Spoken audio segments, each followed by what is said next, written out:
सच्चिदानन्दरूपाय विश्वोत्पत्त्यादिहेतवे तापत्रय विनाशाय श्रीकृष्णाय वयं नुमः।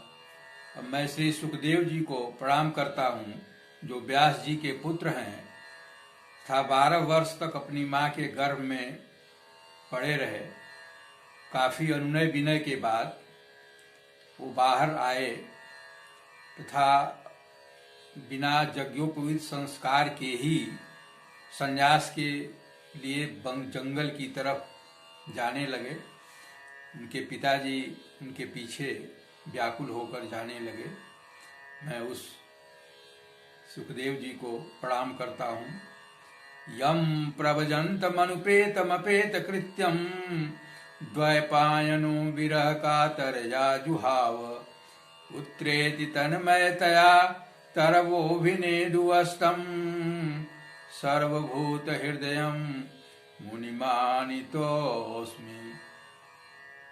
अब महात्म के अंतर्गत धुंधकारी के प्रेत जोन के मुक्ति का श्रीमद् भागवत महापुराण की जो कथा सुनाई गई थी उसको आप लोगों को सुना रहा हूँ। तुंगभद्रा नदी के किनारे अनुपम नगर नाम का एक ग्राम था, जहाँ पर आत्मदेव नाम के एक विद्वान ब्राह्मण रहते थे। वो धन धान्य से संपन्न थे था। उनकी पत्नी का नाम धुंधली था। सब कुछ होने के बावजूद भी उन्हें भिक्षार्जन का एक नियम बना रखा था और भिक्षा मांग करके ही अपनी जीविका चलाते थे। उनकी उम्र करीब 60 साल के आसपास हो गई थी, परंतु उन्हें कोई संतान नहीं था और सदैव दुखी रहा करते थे। इस दुख पीड़ा से चिंतित होकर के जंगल की तरफ गए और एक तालाब पर पहुंच करके बैठ करके चिंता आतुर हो गए। वहां पर एक सन्यासी आए और उनसे प्रश्न किया कि हे ब्राह्मण देवता, आप देखने में तो कुलीन परिवार के लगते हैं, आप क्यों चिंतित हैं? अपने चिंता का कारण बताइए। आत्मदेव ने उस सन्यासी को बताया कि साधो, सब कुछ संपन्न होने के बावजूद भी मुझे कोई संतान नहीं है और दुर्भाग्य यह है कि जो मैं वृक्ष लगाया हूँ वो भी फल नहीं देता है तथा मेरे पास एक गाय है, वो ही बंध्या है। बाहर से जो फल खरीद करके मैं लाता हूँ वह भी सड़ जाता है।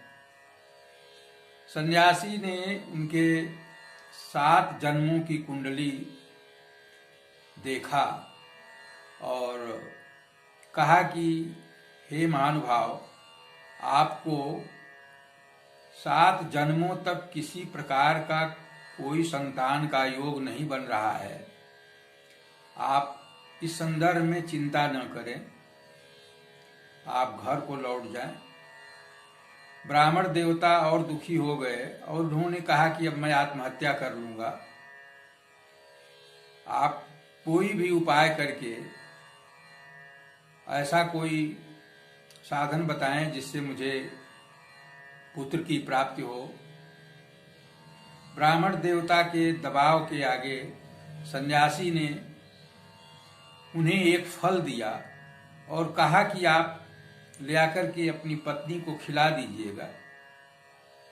सन्यासी प्रसन्न हुए और ब्राह्मण देवता को वह फल दे करके विदा किए।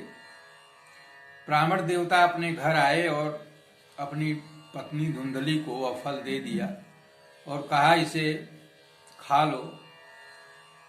धुंधली काफी कलहयुक्त वातावरण बना रखी थी। वह अपने मन में विचार करने लगी कि यदि मैं यह फल खा लूंगी तो मुझे 9 महीने गर्भ धारण करना पड़ेगा। गांव में यदि कोई डाकू वगैरह आ गया तो मैं कैसे दौड़ पाऊंगी, मैं भोजन कैसे करूंगी, बच्चे का लालन पालन कैसे करूंगी। यह सब विचार विमर्श करके उसने यह बात अपनी छोटी बहन को बताई तथा उस फल को अपने गाय को खिला दिया। उसकी छोटी बहन आई और कही कि ठीक है बहन, मैं गर्भवती हूं, मैं अपना पुत्र तुम्हें दे दूंगी। मुझे धन की कमी है और तुम्हारे पास धन भी है, तो तुम मुझे कुछ धन दे देना और तुम 9 महीने तक स्वांग करके घर में पड़ी रहो। जिस समय मेरे पुत्र होगा मैं तुम्हें वह सौंप दूंगी। 9 महीने के बाद जब पुत्र पैदा हुआ, उसकी छोटी बहन को वह अपनी बहन धुंधली को ला करके दे दी और अपने घर वह कहने लगी कि मेरा पुत्र मर गया। धुंधली यह बात आत्मदेव को बताई कि मुझे पुत्र प्राप्त हुआ है। आत्मदेव बड़ा प्रसन्न हुए और अपने शक्ति अनुसार दान पुण्य करने लगे। ठीक 3 महीने बाद उनकी गाय को भी एक बच्चा पैदा हुआ जिसका कान गाय की तरह था, लेकिन शरीर से वह मनुष्य की तरह सुंदर एवं सुडौल था। कुछ दिन के बाद धुंधली ने अपने पुत्र का नाम धुंधकारी रखा। वह बहुत ही दुष्ट था। गाय से जो बच्चा पैदा हुआ था, आत्मदेव ने अपने हाथ से ही उसका संस्कार किया और उसका नाम गोकर्ण रखा। कान उसका गाय की तरह था, बाकी सब चीजें मनुष्य की तरह सुंदर थी। धुंधकारी जब बड़ा हुआ तो अपने माता पिता को घर से बाहर निकालने लगा एवं घर के सारे सामान बेच करके कुकृत्य करने लगा। गोकर्ण ने पिताजी को दुखी देख करके कहा, पिताजी आप जंगल में जाकर के संन्यास विधि का पालन करिए तथा माता दुखी होकर के बगल के एक कुएं में रात को गिर करके अपना प्राण त्याग दिया। धुंधकारी 5 वेश्याओं को अपने घर में ले आया और चोरी करके उन्हें प्रसन्न रखता था, उन्हें स्वर्ण आभूषण देता था, हर तरह से उन्हें संतुष्ट करता था। वो वेश्याएं यह सोची कि इनके इस कृत्य से कहीं हम लोग भी न मारे जाएं, और रस्सी का फंदा लगाकर धुंधकारी के गले में कस दिया था, मुंह में आग के अंगारे डाल करके धुंधकारी को मार डाला। धुंधकारी प्रेत जोनि को प्राप्त हुआ था। इधर उधर उसकी जीवात्मा भटकने लगी। गोकर्ण तीर्थाटन पर गए हुए थे, वहां उनको पता चला कि मेरे भाई की मृत्यु हो गई है। उन्होंने गया में उसका श्राद्ध भी करा दिया।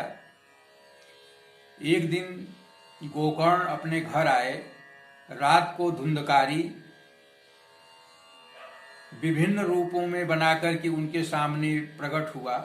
कभी भेड़े का रूप बना लेता था, कभी हाथी का रूप बना लेता था तथा कभी भैंसे का रूप बना लेता था। इस प्रकार गोकर्ण पूछे, भाई तुम कौन हो? तो वह बताया कि मैं आपका भाई हूँ, मैं प्रेत जोन में प्राप्त हो गया हूँ, अपने कुकृत्यों का फल भोग रहा हूँ, मुझे इससे मुक्ति दिलाइए। गोकर्ण सूर्य देव से प्रार्थना किए तथा उनकी गति को रोक दिए। सूर्य देव ने कहा कि श्रीमद् भागवत महापुराण की कथा सप्ताह श्रवण विधि से कराइए। इससे प्रेत जोन से इसकी मुक्ति हो जाएगी। गांव के सभी वृद्ध, बच्चे, पशु पक्षी उस कथा को श्रवण करने के लिए इकट्ठा हुए। वहां पर कथा मंडप में एक 7 गांठ का बांस भी रख दिया गया था।